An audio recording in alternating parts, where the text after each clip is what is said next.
Hello everyone, it's me, the Business Ma, aka Tamar Lavender. Although I've got that the wrong way around. It's me, Tamar Lavender, aka the Business Ma. And we're going to go through my slides on 5 top tips on achieving team engagement. Now, I actually delivered this presentation a while back for a job interview and I didn't get it.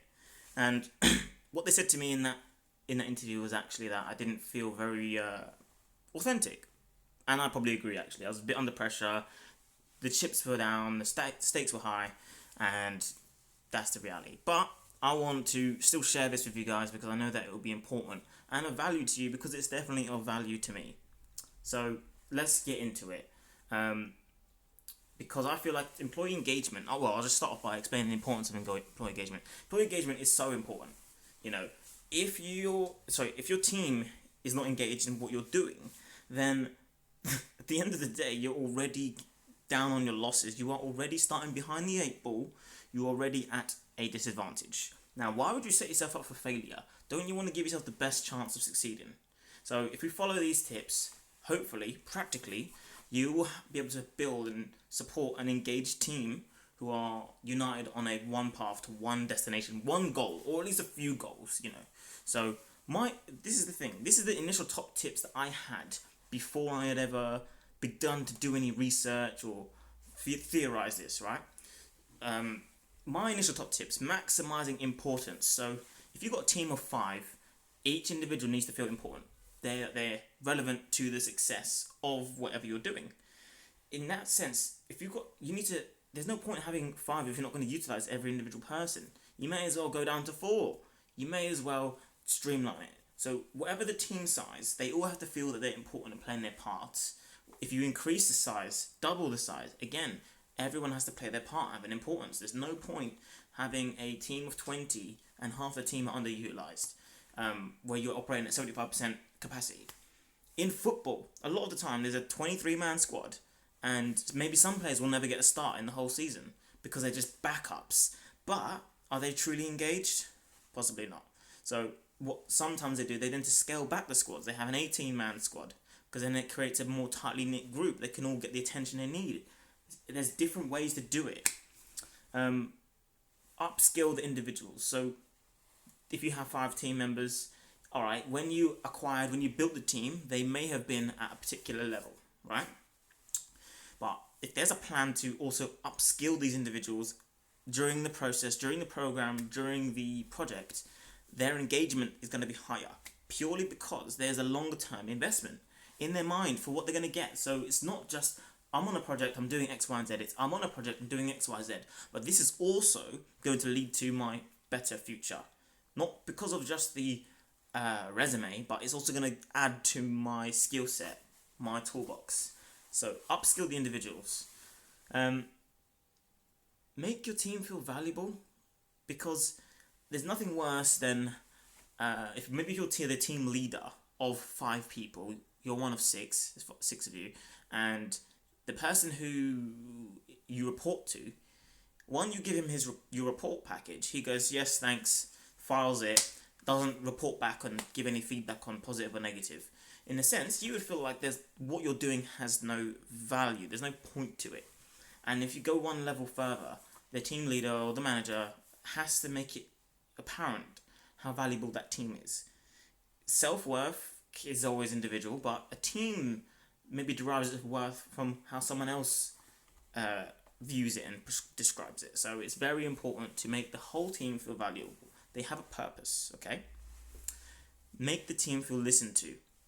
A lot of these are make, because I'm talking about this from the perspective of you in someone in a position of maybe power or influence. So if you can make the team feel listened to, that will go miles, because there will always be feedback, thoughts, opinions within that team. And at the end of the day, if they are valuable, if they are skilled individuals, their opinions are going to be so valuable and important to where you're at and where you're trying to go, or even where you've been. So make them feel listened to. This could be through one-on-one feedbacks, open discussions, and it could even be through anonymous feedback, which sometimes is underestimated or looked down upon. But pretty sure there's been some anonymous submissions to online internet posts which have sparked some great things. Okay, And then last but not least, make the team feel happy. And the reason why I have to put that in here, or I initially put it in there, is because happiness is so undervalued, underestimated, and they could be all the other things, but if they're not happy, we can call it a day. There is no point. So happiness has to be on the agenda. Absolutely does. Okay? I do not know a single successful team who were unhappy. Alright? You might be wrong, but right, let's go carry on. What I wanted to do and paint the picture of what a disengaged feeling is. So a disengaged team is essentially a wasteland. Nothing will grow, nothing will sustain, and essentially nothing will come of it. Whether that's, revelations, ideas, results, success, it's just a wasteland. And it can be salvaged maybe, but normally with wastelands, they get sold at an undervalued cost, something else comes in, it's never what it was originally. So a disengaged team is that, okay? And so I then investigated into a spark. It's a concept which has these simple topics. If you can engage your team members, if you can use these subjects to engage your team members, then you will have a great success. Great success. So, self-determined, purposeful, authentic, rewarding, and challenging. That is spark, okay? I'll go into more detail. So, self-determined. Sorry, the lighting's a bit not great on that one actually, but I'll try and do my best. So, self-determined. This is those team members being in control of maybe how they do something, maybe when they do something, where they do something, and with whom.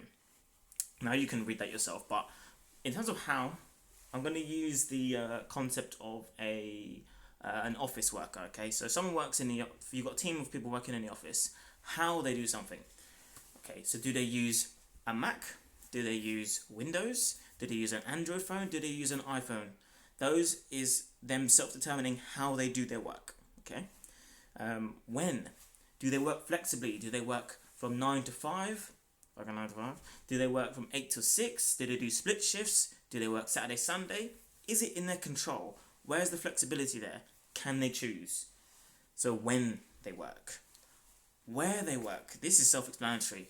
Do they work in the office? Do they work at home? When they're in the office, do they get to choose where they sit?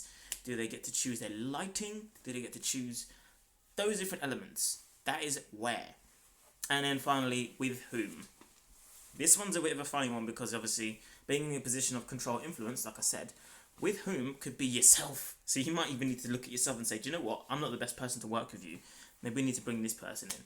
But with whom is really much about personal relationships, Again, it could be who they're sitting with, who they have to actually buddy up with, partner with. If that's part of their choice, then they are feeling more self-determined. They will be engaged, okay? So that is very important there, okay? Let's carry on. So, purposeful, the P part of spark. This means when you have a team, as I said, they need to have a purpose. They need to be understanding they have values. So, what are they doing? Are we making bread? Okay. Not a terrible thing to do, not an amazing thing to do, but at least it's clearly defined. Do they know whether they have a choice if they make bread? Who knows? Why? Why are we doing what we're doing? Why are we making bread? We're making bread to feed some people. We're making bread to improve our bread making skills. So as long as it's clearly defined what we're doing, why we're doing it, and then lastly, who we're doing it for. Are we making bread for our family? Are we making bread for our friends? Are we making bread for our customers? If you're making it for your customers, maybe you've got someone in your team who doesn't care about the customers. Then you would ask them, well, who are you doing this project for? Are you doing this project for yourself? Are you doing this project for your family? To sort of improve yourself so you can go back to them. Who is it for? Because at the end of the day, you will find yourself in teams that don't know why they're doing what they're doing. They don't know who they're doing it for, but they need to know. Otherwise, again, they'll be disengaged. Who am I doing this for? Those are the questions you ask yourself. If they are already answered, then you can focus on the project. Okay? Authentic. So, being your true self is probably one of the most important things in life. Now, not everybody will get there, but in terms of the opportunity to get there, I think it's only fair to give everyone that opportunity, which comes down to when you're building the team and when you're maintaining the team. People need to be encouraged to be themselves. You know, you'll have people from different cultures, you'll have people from different walks of life, different beliefs, everything. It's basically about diversity and inclusion. When people feel encouraged to be themselves, they are going to give themselves to a project, because in terms of being engaged, it's something that humans, they want to do. It's not something they are against. They want to be included and part of something. So if you understand that, do you know what? I've got 3 nationalities, 5 languages, and 2 religions in my team, then what is important is that you acknowledge them, you celebrate them, and you make them a part of the team's identity. It's not something that you ignore and just pass over. You can't go, oh, I don't care about that celebration. Oh, I don't care about that important thing. Because someone else cares about it. That's the whole point, you know. They need to be authentic and know that they are not going to be judged for the things that make them themselves. Because at the end of the day, they're part of a team for a reason. So you can't say, I want you on my team for 68% of your character. The rest of it, let's park that. I don't need that shit. So don't do that. People want to feel like they are part of a matched socket. Have you ever been to another country and the socket don't fit? Do you know what happens when you have that situation? You basically panic. You go, do you know what? Can I find an adapter? Can I use an adapter that's going to make it fit? Or am I kind of out of luck here? Either way, if you've got someone who's going to try and find an adapter, then they're going to maybe feel like they don't actually belong here. They're going to go back to somewhere else eventually. They don't belong here. So it's important to find a matched socket. That's how people feel. When I join a project, I want to know that it's a place where I can call home. I can be natural there. Rewarding. So the R part of the end of Spark. When you reward someone, you know, people have different reward systems and mechanisms. Maybe it's in their upbringing. Maybe it's in how they show love and gratitude. And it will be different for everybody. Somebody may prefer gifts. Somebody may require that you sit down and spend some time with them. Someone may require that, you know, it is financial. Here you go, there's a bonus. That's their reward. It's got to be personal to them. If everybody gets a monetary reward, but half of the people don't care about that because they're rich, or maybe they're going to give it straight to charity, or well, not that example. Maybe money is not a factor in why they do things, hence the reward not be personal. Okay? Many people have a what's in it for me attitude. Why should I do what you're asking me to do? What's in it for me? Now, it's not a brilliant, massive part of what I'm talking about with regards to rewarding, but it will definitely come up. If I've asked somebody within my team to go above and beyond for something, the immediate payoff balancing they're going to do in their head is, what's in it for me? Why should I do this?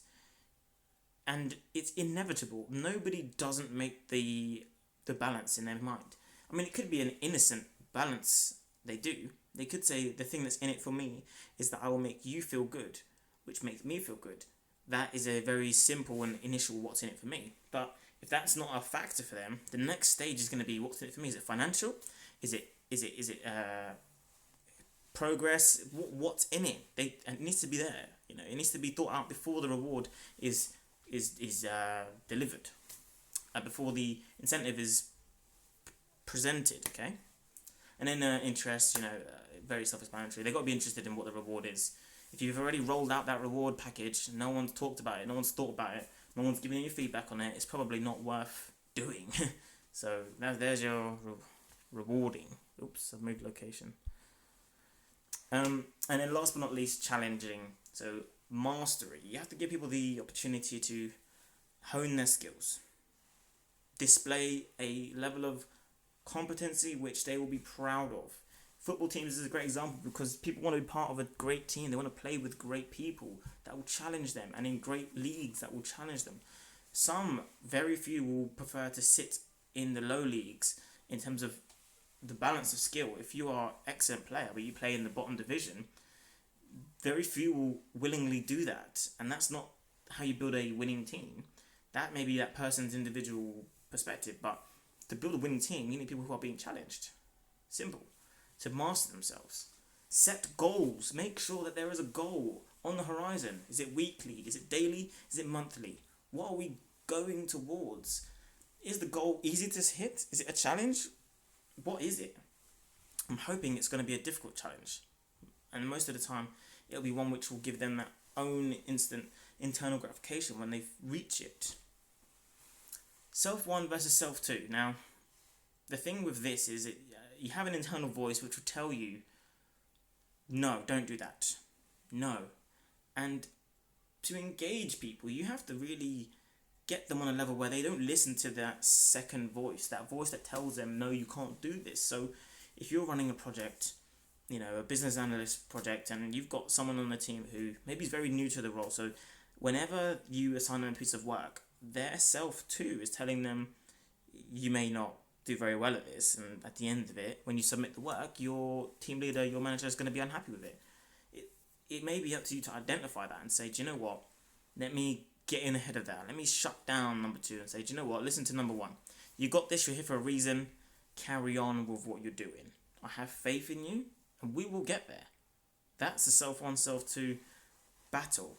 So if you're trying to create an engaged team, you could be doing every other part of the spark.